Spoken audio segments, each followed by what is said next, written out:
Well, good evening, everybody. I hope you are all doing fantastically well. We are back here with another, can you believe it? One Leeds video. Make sure you check out the video from this morning, everybody. We have a competition, which basically means that you can win some free merch from myself and Back Four, who have collaborated with some fantastic merch, which you've seen, but we've got more and more and more and more coming. Mine is currently in the washer machine. But you can click link in the description below on any single video. See my link with Back Four. You have to go through the link in the description below. That is our affiliate link. If you want to order something, 10% off, obviously, for existing customers. But we are doing a free giveaway, and all the instructions are in the video this morning. So check that out if you want to be within a chance of winning free merch. Well worth it. Free as a bird. I'll tell you what is living rent free in my head. What a segue. Connor, it is Leeds United. We're going to be getting into that in just a little bit, but I would advise you guys to like, comment, and subscribe as well. That'd be very, very nice for myself, and I hope you're appreciating the content. We got a mass amount of viewers of the weekend, and it was really, really nice to engage and interact with you guys. I was mentioning it on the stream this morning, an insane amount of viewers collectively over the weekend. So listen, thanks so much. It was in arduous circumstances, but we all come together as one community, one family, to moan about Leeds United and how much pain they put us through. And I know a lot of you guys are also within that sphere. Connor says, Richard, hello, mate. Evening, Connor, says Sujal, and we're here again. The Leeds United Sufferers Club, exactly what I was saying there, Sujal. Evening, pal. How you, Jay? Carol's in the building. Hello, Carol. Also, guys, I would like to say that I am doing a watch-along. Yes, I'm bringing back the watch-alongs for Ipswich versus Coventry. What am I doing? But I am doing it, so join me tomorrow night from 8 o'clock. Don't watch that riff-raff of the Champions League. Who cares about that? We all need to know if Ipswich are going to put us out of our misery and just beat Coventry, so we can prepare for the playoffs and start doing some preview and all that sort of stuff. Or if they're going to bottle it, like Leeds and Ipswich have been bottling it for many weeks now. So let's wait and see. Let's suffer on together, and come join me at 8 p.m. Tomorrow night as we get in to the thick of it. But as you're all here for this certain video, I wanted to, just before as well, check out Across the Pond with myself and Gabe on the Patreon account. It was a mad episode today. Mad disagreement.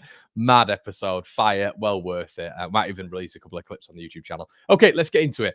Uncertainty. The 49ers. What are you on about, Connor? Well, today it was released, and it's been reported by several outlets as well, which is really, really good today, that apparently the 49ers, gone into Ben Jacobs and other, have illustrated that if Leeds United are to get promoted, oh my goodness, if we are to get promoted, we will not be selling any of our assets. Yes, everybody, that is the news that we all needed to hear, because that is just an almost extra motivation for Leeds United to get up there. And it does make you think. It does make you think. And I'm not saying that this is a thing. Players' heads turned and all that jazz. But Leeds United are not willing, and the 49ers have met up with Daniel Farke and said to him they will not be selling any of these players if they go up, which is interesting because, you know, the valuations of some of our players are going to be relatively high. If we are in the top division, listen, can Leeds stop your bigger clubs from coming in and buying these players with player power and all this sort of stuff? Well, we've done it earlier on with Willian Yonso, but can Leeds realistically do it when we get to that next level? We know valuations will be higher. Transfer wages will also be higher. Our club's going to take a risk on some of these Leeds United players, Willian Yonso, Archie Gray, etc., etc. It'll be fascinating to see. But apparently the 49ers have informed Daniel Farke over the weekend that if Leeds are to get back there, he will lose none of his assets, which obviously Leeds United have to pay 73 million quid back in the summer months. Leeds can be aided a lot if we're in the Championship by parachute payments, but if we're in the Premier League, by God, that can be aided massively by overseas revenue, all this sort of stuff, and the Premier League money that Leeds are instantly going to get, and the fact that, you know, we are getting automatically promoted, so that's going to help ease the financial burden as well, and hopefully you're going to be able to sell a few other players on as well, not just our prized assets, for better valuation. So that's all positive stuff, but you know, it is one of those where our Leeds going to actually get there. It's fascinating. Jamie's in the building. Hiya, Jamie. Evening, Con. I hope you're well. What's your thoughts on Leicester winning the title tonight at Preston? Come on, you foxes. Getting to that in a bit, mate. Depends how big the offer is. Amazing news. Well done, 49ers. Matt's in the building. Hi, Connor. I believe we can go up. It's the hope that kills you. Yeah, it is indeed, mate. I hope that doesn't mean we also do not get any new players. Yeah, I mean, it's fascinating, isn't it? It's fascinating, and we'll just get onto that just after all his comments. Just to speak up from LEA a minute, he's still a baby as far as keepers go. Keepers, as we know, don't really mature until late 20s. Look at whom he had in front of him last season. He was peppered. Ollie, I'll get into that comment straight away, mate. I think Meslier is just Meslier.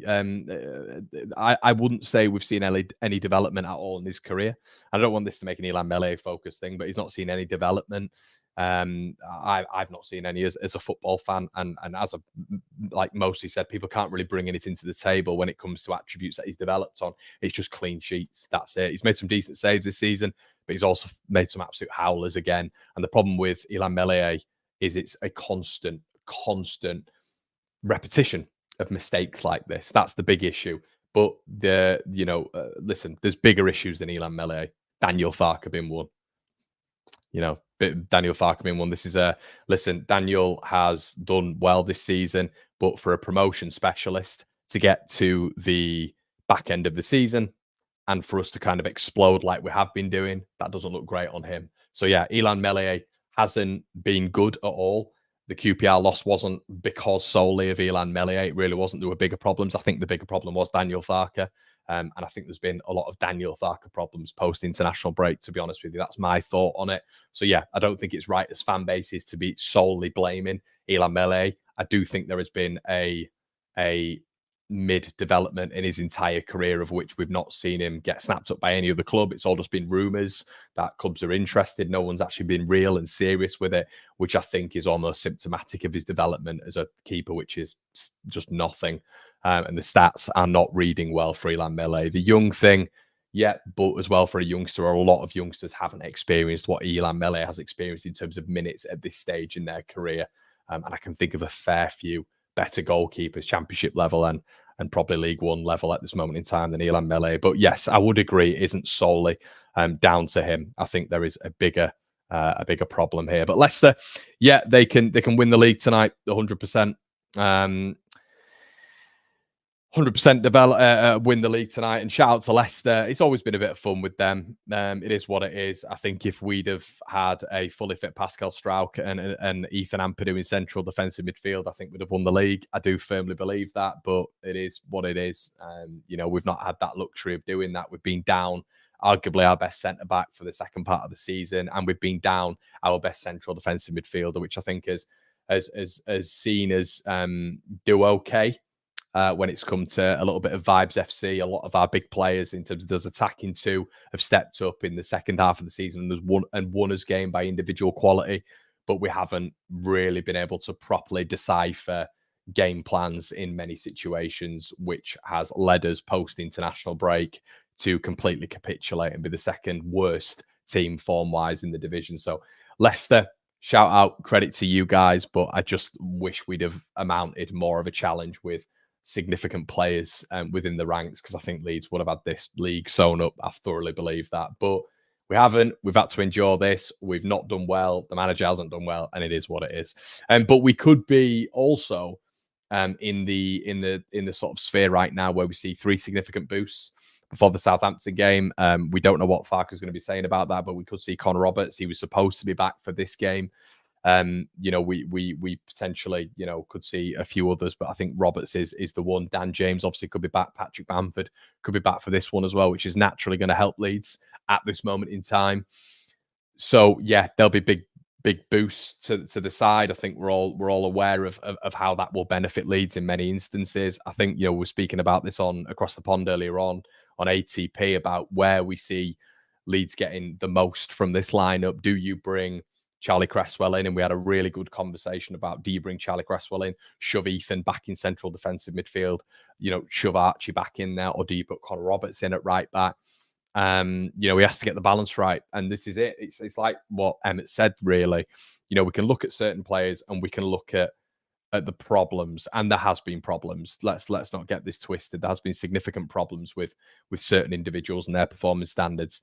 But I largely take Emmett's point when it comes to a collective. It's a young squad. It's a very, very young squad. So when you're looking at this very, very young squad, the manager has to pick certain personnel who he feels are really going to be able to get to those stratospheric levels that were to capture Leicester, who were 17 points in front, that were to maintain and even improve those levels.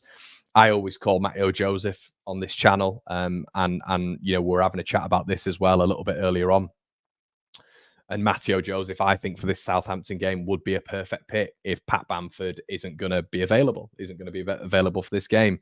He seems to blindly stick by Yoel Peru, and I don't understand why it is. So this is why Emmett and others, I am looking at the collective, the man at the top, the spearhead of this operation, which is Daniel Farke, the promotion specialist, because I need the promotion specialist to get one of the best squads ever in Championship history promoted this season. And that is what we're talking about. We gave a view a little bit earlier on how Leeds can win the automatics. And if people actually watch that video, instead of just reading the title and stopping their sort of TVs, I know a lot of you guys watch on TVs and, you know, on laptops or whatever. And if they just stop it and then start to comment, you need to watch the full video. And we're discussing this morning and yesterday about how Leeds can win the automatics, how they can do it. There's going to have to be a hell of a lot of luck involved. But can Leeds still do it? Of course they can, you know, by sheer just mathematical equation. But the likelihood, in my opinion, is that we are in the playoffs now. That's how I believe Leeds are going to be going forward. And I think the manager has some massive decisions to make. I think I've said this on the stream as well with Brownie. I wouldn't be looking at replacing the manager, but the manager has some massive, massive, massive decisions to make, which could potentially be job saving for the 49ers. They've given him a massive contract in terms of longevity. That could be easily rubbished up, in my opinion, by a shocking end to the season, of which we've not had a good patch. The 49ers would have been going into that break thinking, we're going to do all right here. We're going to get into this position. We're going to go up. They'll have been thinking that 100%, and they'll have been planning for the Premier League because they are an astute operation. We know from earlier on in the stream that they've told Daniel Farke that if you get up to the Premier League, you will keep a lot of their assets. Their primary target is to get up to the Premier League. They are a ruthless operation. So do I think that they would just be sacking Daniel Farke on the whim? Absolutely not. But do I also think Leeds United have to have a strong end to the season, regardless, and not be going out embarrassed? I do. Now, would I be looking at a change when it comes to Daniel Farke? Because I know there's a lot of you guys who ask me this all the time. I wouldn't, but I would be giving him a very short leash if we are to remain in the Championship. If we are to remain in the Championship, a very short leash of October, November to start very, very well and getting it right. But right now, it's been a real shame for me. I know we're on 90 points. We had 2/3 of the season, which also you probably could have a third of the season where we recouped all those points. And, you know, we did so well to get back into it. But the promotion specialist, as we've heard from Daniel Farke, he's on the international break, he said he's the man. He is who you want at this moment in time. He's also said he gets the strikers to their most potent level. I think there's discourse that we can have on these two things because right now the team is completely blown up, absolutely blown up. And, you know, could that be down to expectancy? Could that be down to mentality? Could that be down to tactics and all the, you know, a potential plan B, which we've not seen out all this season? All those things are factors, but also it is, you know, the acumen of the manager, which is definitely being tested right now. So I think the 49ers, and this is encompassed with the video right now, are going to be very, very much looking with a shrewd eye at this end to the season and what Leeds United do at this end to the season. Because it's massive. You know, it really is massive. And as we've said before, he's won a league with Norwich. He's won a league with Norwich again. But we all know there's a massive difference in expectancy with this huge club. And that badge weighs heavy. Brownie was saying it last night. But you cannot just absolutely capitulate at the end of the season with this. And the context to all of this is with the squad that we have, which in my opinion, overall is better than that Norwich squad. Interesting, though. Interesting chat. Steve says, Bamford back is a boost because Perot won't start. I prefer Joseph, but Farke for whatever ever doesn't use him. Yeah, Leeds Lewis says, how can you sack Farke? Who else is out there that come in for next season? I'd give him next season, but give him high goals. Yeah, Leeds Lewis, and I completely agree with what you're saying there. I don't want to misconstrue I don't need to misconstrue what I'm saying there. I'm just looking at it from a business perspective. And I'm just looking at it objectively. And, if you are a business owner out there, you look at things objectively, and they will have certain targets. They won't have emotion involved in it, like the previous ownership had with it, in terms of a motive, keeping managers on for too long. But I also think that, Daniel Farke should be given the summer. I think he should be given the tools. The only reason I would make a change in the summer, regardless, because I'd still have him going into next season.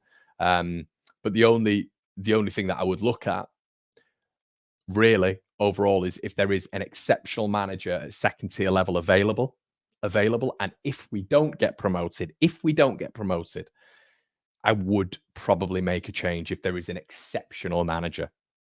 Exceptional. But I don't think there will be. And I think out of the managers available, Daniel Farke is a very, very good option at this level. But right now, for a promotion specialist to be blowing up after he's blown himself up, to be the right man at this occasion, it's not a good look. It really isn't. Keep getting your comments in, everybody. Really interested to hear what you say. A Wembley win would probably be the best feelings that we'll get. Sam says, Coventry have 5 players out. They'll roll over tomorrow. I don't know, Sam. I mean, the good thing is you have got Leif Davis potentially out tomorrow as well. Obviously, this is a guy with, 22, 23 assists and has been integral for Ipswich. There is potential that he might be out tomorrow, which is big news for Leeds because that left-hand side is so potent for Ipswich if he is to be out of this game. The assists, and just the balance that would have to be recorrected by Ipswich. I'm not 100% who would slot in there at left back, but that does flying winger who sometimes you just see with Ipswich, a back 3, and Leif Davis doing his thing. Clark almost makes a back 3 and just shimmies over, I should say. And Leif Davis just has free roam, almost a bit like just one of those attacking players. Plays as a winger and he gets covered a little bit at the back by Wolfenden and co, who cover him exceptionally well. But Ipswich do concede goals. I do think Coventry will score tomorrow.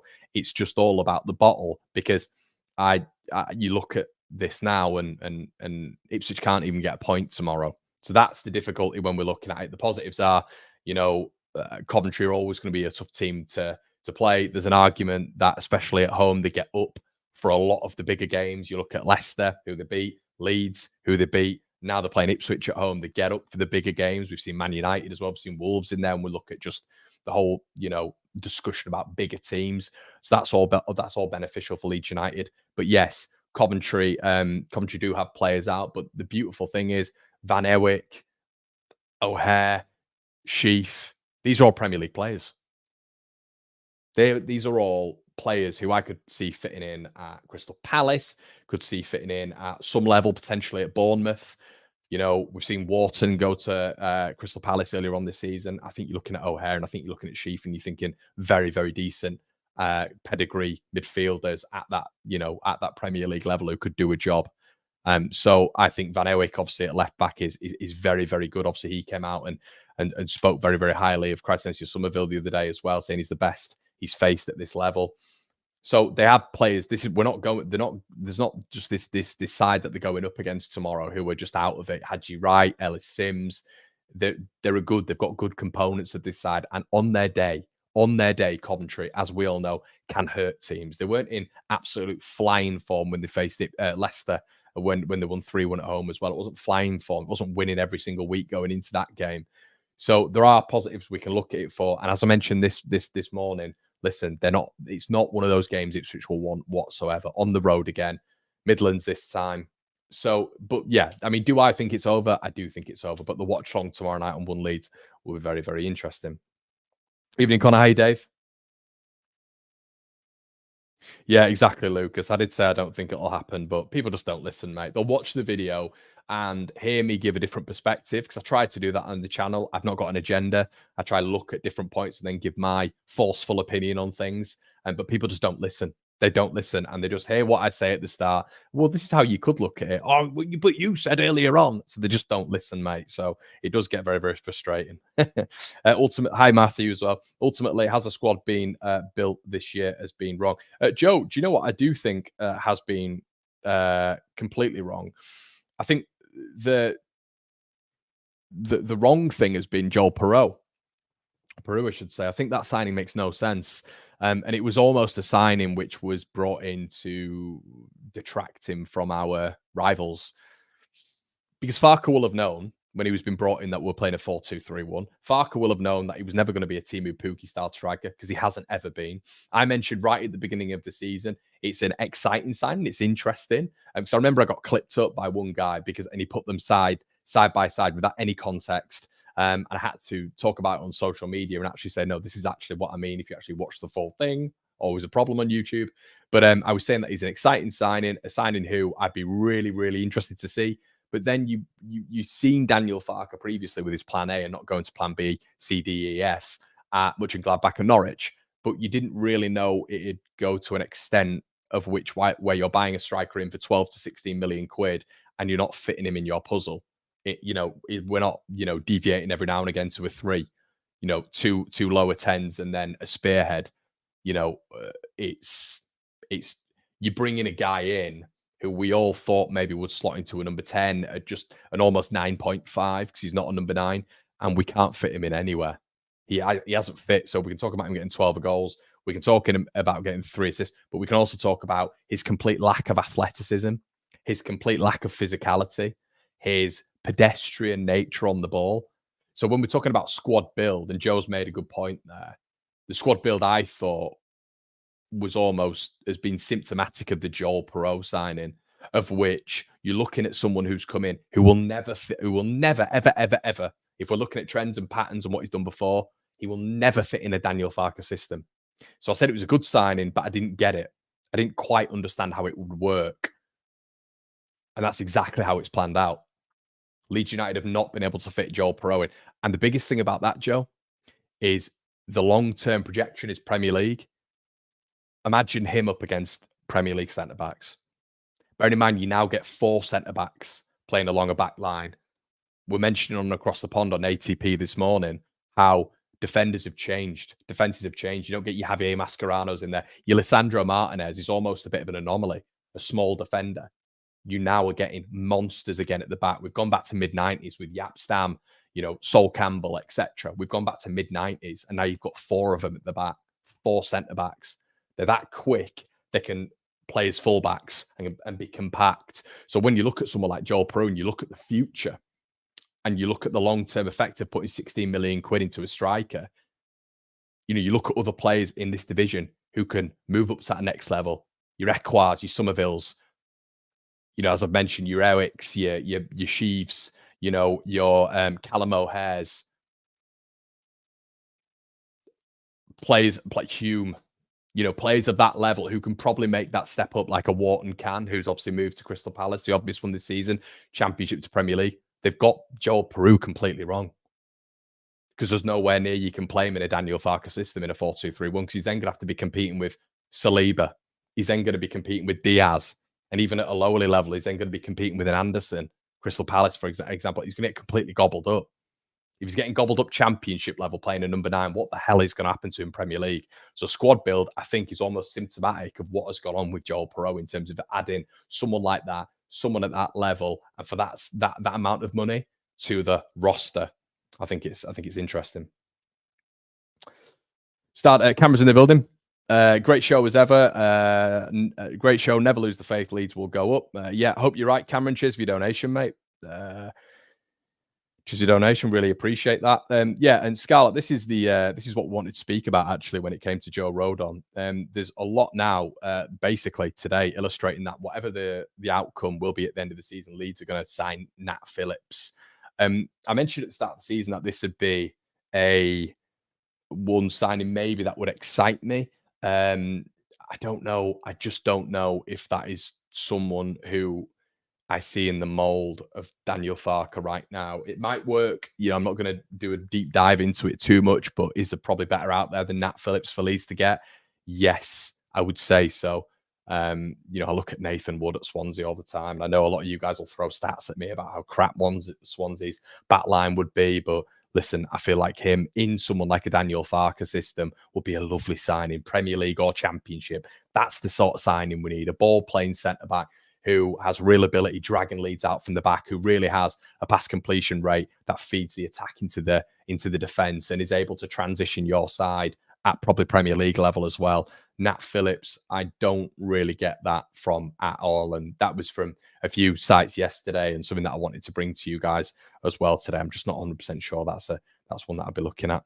Claire Wood, a new member. Thank you, Claire. Really appreciate your sort of generosity there, and hopefully you enjoy being a member. Paul says, so who picks these players when surely Farke doesn't want them? To be honest, Paul, I'd still say that Farke would have given the A-OK, because you're not really going to say no to a Joel Perreault, especially if, you know, there was all the uncertainty that was going on at that moment in time. Sinistera, what was going on with him, William Yonto back then, but then you had Rocker, Aronson, all the drama. I think Leeds needed to make a statement. And I think realistically, when you're looking at back then, who could we have made a real statement with? It wasn't many championship strikers. You know, you had the two coming down with us. You had Jamie Vardy, Iheanacho, Daka. You had on the other side Adam Armstrong, you know, Shea Adams, and those two were coming down with us at that moment in time with the greatest of respect. And still now we had Patrick Bamford. So Leeds needed to elevate that number 9 position, but they went with Joel Perreault. I remember saying at the time that Ross Stewart, and he's not been available all season, but Ross Stewart is a little bit of a spearhead option at the front of that Farke system in a 4-2-3-1. He's done it obviously previously with Sunderland, albeit at a lower division, but they all loved him, and I felt that he could make that transition quite nicely. You know, Joel Perreault is a very, very, and obviously he's been injured, it's a good job we hadn't signed him. Ironically, he's going to be back for the Leeds game, which is great at Southampton now, obviously. But yeah, I just look at someone like him, and obviously pre-injury, he was someone who I thought could really spearhead that attack and would replicate some of those things that Daniel Farke clearly likes within Patrick Bamford. So, but the Perreault signing has been an interesting one. Yeah. But it is what it is, isn't it? It's done now. Sujal says, agree, Connor, it's the playoff now, unless Ipswich lose tomorrow and we stop bottling it. Do we like Kamara, Con? Yeah, I do like Kamara. I think he's a silky smooth operator, as I mentioned at the start of the season. I think his performances since then, he's fallen off a cliff. But I like Kamara. I do. Once again, it's system-based. Where would you get the best out of him? But there's an argument that he should be coming in straight off the bat, really, for this one.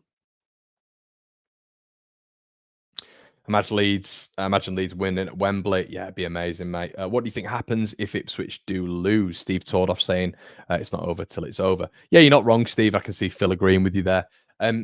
If Ipswich lose, it's 90 points each going into the last day of the season. So then that pressure ramps up no end. And then my question to all you lovely one Leadsers is, can this team handle the pressure? Can the manager handle the pressure?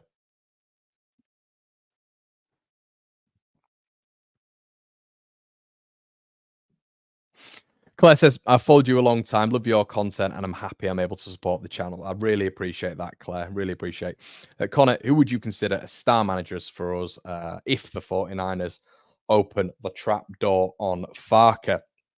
It's difficult right now, Sujal, because obviously we have absolutely no idea. You know, we could make some, if we do stay in the championship, and this is worst case scenario, we could make some brilliant signings and Farke could get off to a bang, and we could have learned from the mistakes this season, and we could bring in, certain individuals who might fit the system a little bit more and have a little bit more luck when it comes to certain players. But yeah, we'll leave it for a future video, Sujal. We'll leave it for a future video. I've got one in mind, but I might do a video on that, mate. So I'm gonna, content-wise, I'm gonna have to hold you on that one. But that's worst case scenario, and I don't think that would happen anyway. So I would be keeping Daniel Farke, but we'll have to give him a tight leash if it is next season. Could Ipswich lose to Huddersfield? I'd be stunned, Paul. I'd be stunned. So it'd be a must-win for Leeds on the last day of the season. It really, really would. Richard says, Cole Brown as manager next season. Farke is simply not good enough. There's a lot of reasons as to why Cole Brown would be good, but the balancing act at this moment in time is he's not doing that great, is he, for West Brom? It'd have to take a big goal swing, but they could find themselves out of the playoffs as well, which is staggering. But once again, we've had a bit of a head start when it's come to squad quality and depth that obviously Corberan hasn't had in his entire career, and he's done remarkably well. But listen, everybody, it is one of those where at this moment in time, until I do think we're going playoffs, but as I was saying, we're doing the watch along tomorrow, and if we somehow get into the last game week both on 90 points, unbelievable. Unbelievable. And I will be over the moon with that. But they've got to have the bottle for it. They've got to have the bottle for it. And that's one thing I'm questioning with us right now. And I'm hugely questioning the manager, as you can probably tell by the tone of this video. And a lot of people will say he's got to 90 points, which he has 100%. And that is a big tick in Daniel Farke's book. And hence why I'd be keeping him around. But criticism, I've seen a lot of people saying criticism can't be laid at his door. It 100% can, and more. And before we criticize the players, you criticize the manager, because he's the one picking the players. Guys, I'm going to be back tomorrow with another video. I'm going to be back tomorrow with another live. We're doing the watch along. Listen, we have got free giveaways for you guys. We've got merch. Me and Back4 have collaborated on a video. Make sure you check out the video. That was this morning. All the details are there in the first 5 minutes. So more like bits of news on there as well, and more Leeds United content. I would 100% advise doing that. It's free. You don't have to pay for it. And that's it. Literally get yourselves involved. A little bit of a thank you from me to you as well. Join the Patreon if you want additional bits and bats. We will be doing a few giveaways on there in the summer as well. But we'll be back with the watch along tomorrow. Ipswich versus Coventry. Can Leeds United do it? Who knows? I'm going to sit myself through and endure it with you guys. So listen, come along and join me for that. Hopefully it'll be a bit of a laugh. We'll keep you updated on Madrid and Bayern Munich throughout as well. And we'll have a little bit of a discourse, a little bit of discussion. Guys, it's been an absolute pleasure. And let's hope that they can do us a favour tomorrow night, eh? Make sure you like, comment, and subscribe before you leave as well. Let me know what you think on the video after it's published, and I'll see you in a bit. Cheers.